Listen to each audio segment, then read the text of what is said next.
નમસ્કાર ગુજરાત।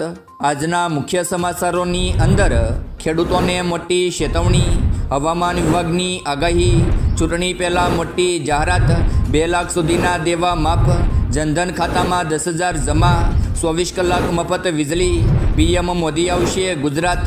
તે સાથે આજના સૌથી મોટા ખેડૂત સમાચાર, ખેડૂતો માટે નવી યોજના, મકાન બનાવવા મળશે સહાય, મોદી સરકારનો મોટો નિર્ણય, આજે અહીં પડ્યો વરસાદ।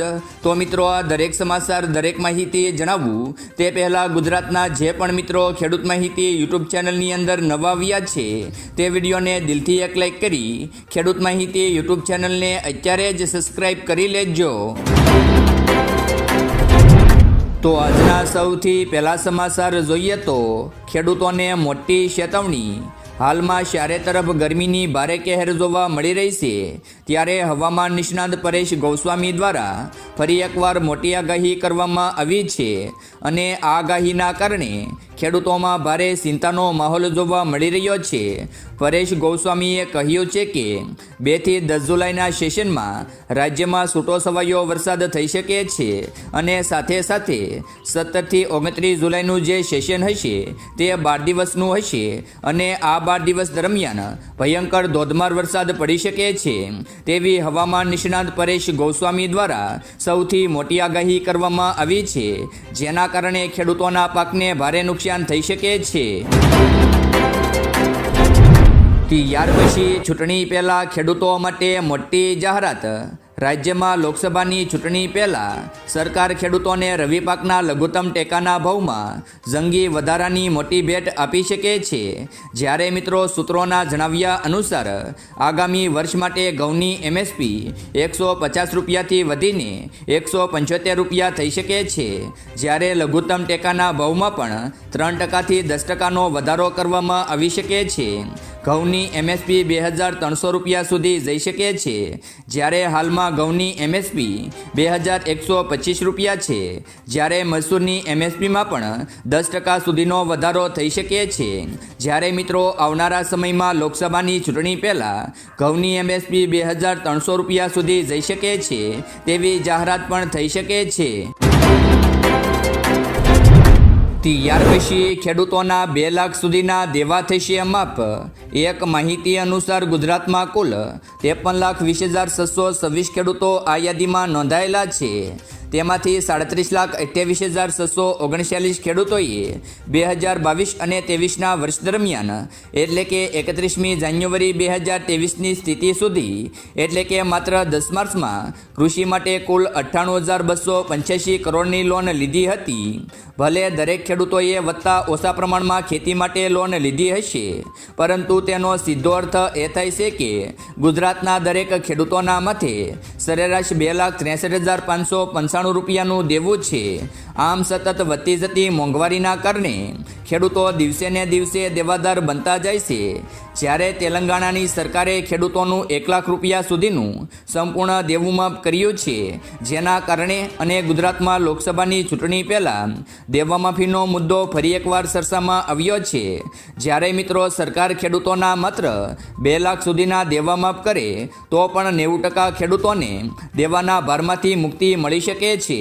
તો મિત્રો, તમારા મતે ખેડૂતોનું 2 લાખ રૂપિયા સુધીનું દેવું માફ થવું જોઈએ કે નહીં તે અમને કોમેન્ટ કરીને કોમેન્ટ બોક્સમાં જણાવી દેજો અને આવનારા સમયમાં રાજ્યમાં કોની સરકાર બનશે તો ખેડૂતોને દેવાના ભારમાંથી મુક્તિ મળશે તે પણ કોમેન્ટ કરીને કોમેન્ટ બોક્સમાં જણાવી દેજો। ત્યાર પછી જનધન ખાતામાં 10,000 રૂપિયા જમા।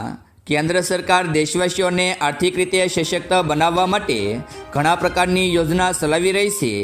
મોદી સરકારે વર્ષ 2014માં પ્રધાનમંત્રી જનધન યોજના શરૂ કરી હતી। આ યોજના દેશવાસીઓને બેન્કિંગ સિસ્ટમ સાથે જોડવાના ઉદ્દેશ સાથે તેમજ સસ્તી નાણાકીય સેવાઓનો લાભ આપવાના ઉદ્દેશથી દેશમાં શરૂ કરવામાં આવી હતી। જનધન યોજના હેઠળ તમે 0 બેલેન્સે બેંક એકાઉન્ટ ખોલી શકો છો। પ્રધાનમંત્રી જનધન યોજનાની સૌથી વિશેષ સુવિધા એ છે કે જેમણે જનધનમાં ખાતું ખોલાવ્યું છે તેમને 0 એકાઉન્ટ બેલેન્સ પર 10,000 રૂપિયા સુધીની લોનની સુવિધા આપવામાં આવે છે, જેને ઓવરડ્રાફ્ટ સુવિધા કહેવામાં આવે છે. આ એક લોન પ્રકારની સુવિધા છે જેમાં તમારા ખાતામાં બેલેન્સ ન હોવા છતાં તમે આ સ્કીમ હેઠળ 10,000 રૂપિયા સુધીની લોન માટે અરજી કરી શકો છો, જેથી જે મિત્રો 10,000 રૂપિયા સુધીની લોન લેવા માંગતા હોય તે પ્રધાનમંત્રી જનધન યોજનામાં ખાતું ખોલાવીને આ સુવિધા મેળવી શકે છે. ત્યાર પછી ખેડૂતોને મળશે 24 કલાક વીજળી.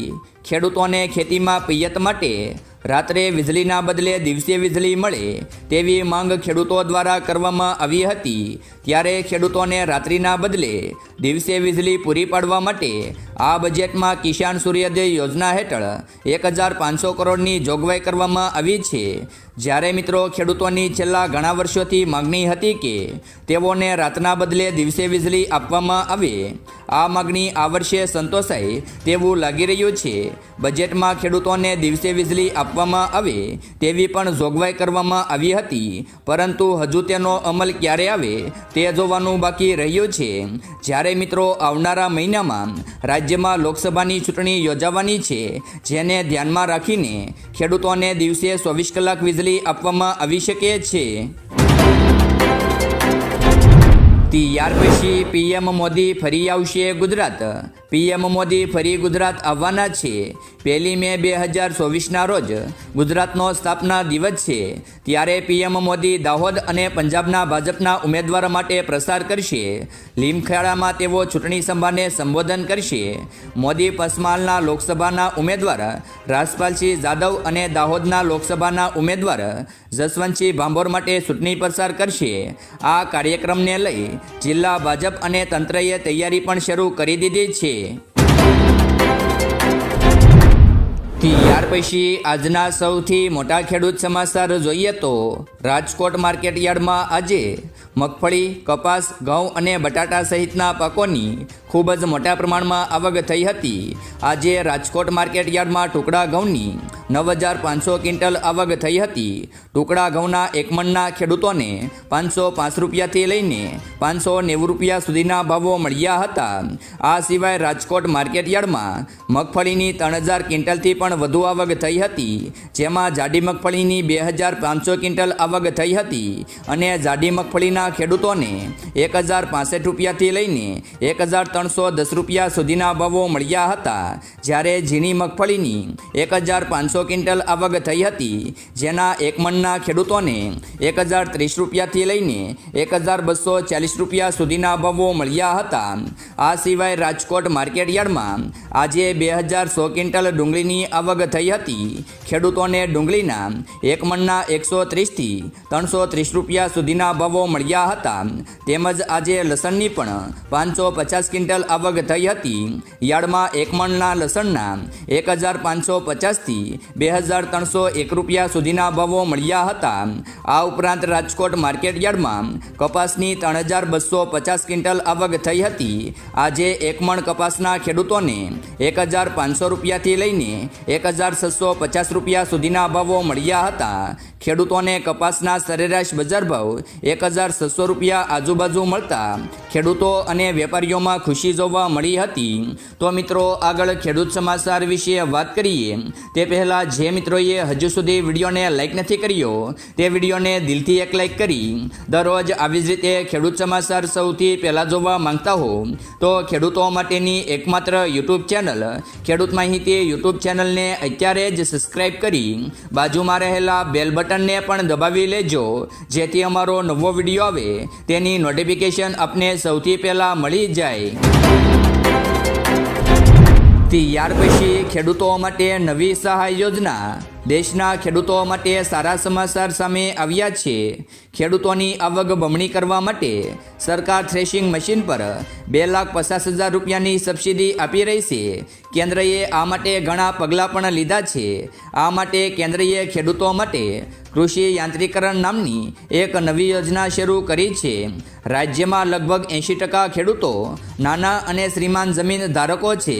સ્વાભાવિક છે કે તેની આવક ઘણી ઓછી હોય છે. આવા ખેડૂતોને મદદ કરવા માટે આ યોજના શરૂ કરવામાં આવી છે. આ યોજનામાં નાના અને શ્રીમંત ખેડૂતો તેમજ મહિલા ખેડૂતો તેમજ અનુસૂચિત જાતિ અને જનજાતિના ખેડૂતોને સબસિડી આપવામાં આવે છે. આ યોજના હેઠળ ખેડૂતોને 2,50,000 રૂપિયા સુધીની સબસિડી આપવામાં આવે છે. ત્યાર પછી કેન્દ્ર સરકારનો મોટો નિર્ણય. સિંગાપુર અને હોંગકોંગે ભારતીય બ્રાન્ડ MDS અને એવરેસ્ટના મસાલાના ઉપયોગ પર પ્રતિબંધ મૂક્યો છે, કારણ કે તેમાં કેન્સરકારક તત્વો મળ્યા છે. જેને લઈ કેન્દ્ર સરકારે તમામ ફૂડ કમિશનરોને આદેશ પણ આપ્યા છે. તે મુજબ દેશના તમામ મેન્યુફેક્ચરિંગ યુનિટમાંથી મસાલાના સેમ્પલ એકત્રિત કરવામાં આવશે. જ્યારે મિત્રો મળતી માહિતી અનુસાર 3 થી 4 દિવસમાં તમામ મસાલા ઉત્પાદક એકમોમાંથી સેમ્પલ લેવામાં આવશે તેવો કેન્દ્ર સરકાર દ્વારા મોટો અને મહત્વનો નિર્ણય કરવામાં આવ્યો છે. ત્યાર પછી મકાન બનાવવા મળશે સહાય. મકાન બનાવવા ગુજરાત સરકાર આપશે તમને 1,32,000 અથવા તો 1,20,000 રૂપિયાની સહાય. આ બંને યોજનામાંથી તમને કઈ યોજના લાગુ પડશે તેના વિશે વાત કરીએ તો યોજના નંબર 1 પંડિત દીનદયાળ ઉપાધ્યાય આવાસ યોજના, જેમાં તમને 1,20,000 રૂપિયાની સહાય આપવામાં આવે છે. જેમાં તમને પહેલો હપ્તો 60,000 રૂપિયા, બીજો હપ્તો 40,000 રૂપિયા અને ત્રીજા હપ્તામાં 20,000 રૂપિયા આપવામાં આવે છે. જેમાં તમારે ઓનલાઈન અથવા તો ઓફલાઈન ફોર્મ ભરી અરજી સબમિટ કરવાની રહેશે. 1 થી 2 મહિનામાં તમે કરેલી અરજી જ્યારે અપ્રુવલ થઈ જશે ત્યારે તમે આપેલા બેંક એકાઉન્ટ નંબર પર હપ્તા આવવાના શરૂ થઈ જશે. જ્યારે યોજના નંબર 2 ડૉક્ટર બાબા સાહેબ આંબેડકર આવાસ યોજના અંતર્ગત કુલ 1,32,000ની સહાય આપવામાં આવે છે. જેમાં પહેલો હપ્તો 60,000 રૂપિયા, બીજો હપ્તો 40,000 રૂપિયા, ત્રીજો હપ્તો 20,000 રૂપિયા અને ચોથા હપ્તામાં 12,000 રૂપિયા બાથરૂમ બનાવવા માટે આપવામાં આવે છે. જ્યારે યોજના નંબર 1માં ST, SC, OBC કોઈ પણ ફોર્મ ભરી શકશે. જ્યારે યોજના નંબર 2માં ST અને SC જ ફોર્મ ભરી શકશે.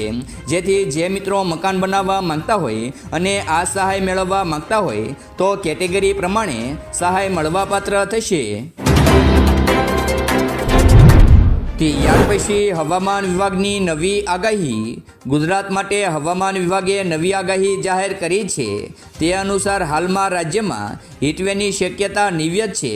જ્યારે આવનાર 3 દિવસ તાપમાનમાં ઘટાડો થઈ શકે છે તેમજ પવનની દિશા પણ બદલાય તેવી પણ હવામાન વિભાગ દ્વારા આગાહી વ્યક્ત કરવામાં આવી છે. જેના કારણે રાજ્યમાં ગરમીના પ્રમાણમાં ઘટાડો થશે. જ્યારે મિત્રો આવનાર 3 દિવસ પછી તાપમાનમાં ફરી વધારો થશે તેવી હવામાન વિભાગ દ્વારા સૌથી મોટી અને મહત્વની આગાહી કરવામાં આવી છે. ત્યાર પછી આજે અહીં પડ્યો કમોસમી વરસાદ. ઉનાળાની કાળઝાળ ગરમી વચ્ચે ડાંગ જિલ્લામાં આજે વહેલી સવારથી જ વાદળછાયું વાતાવરણ છવાયું છે.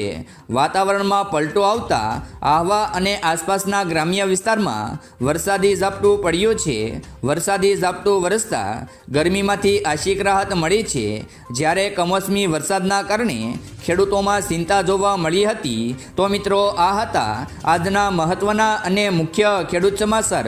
જો મિત્રો તમને વિડીયો ગમ્યો હોય તો વિડીયોને દિલથી એક લાઈક કરી દરરોજ આવી જ રીતે ખેડૂત સમાચાર સૌથી પહેલાં જોવા માંગતા હો તો ખેડૂતો માટેની એકમાત્ર યુટ્યુબ ચેનલ ખેડૂત માહિતી યુટ્યુબ ચેનલને અત્યારે જ સબસ્ક્રાઈબ કરી બાજુમાં રહેલા બેલ બટનને પણ દબાવી લેજો, જેથી અમારો નવો વિડીયો આવે તેની નોટિફિકેશન આપને સૌથી પહેલાં મળી જાય.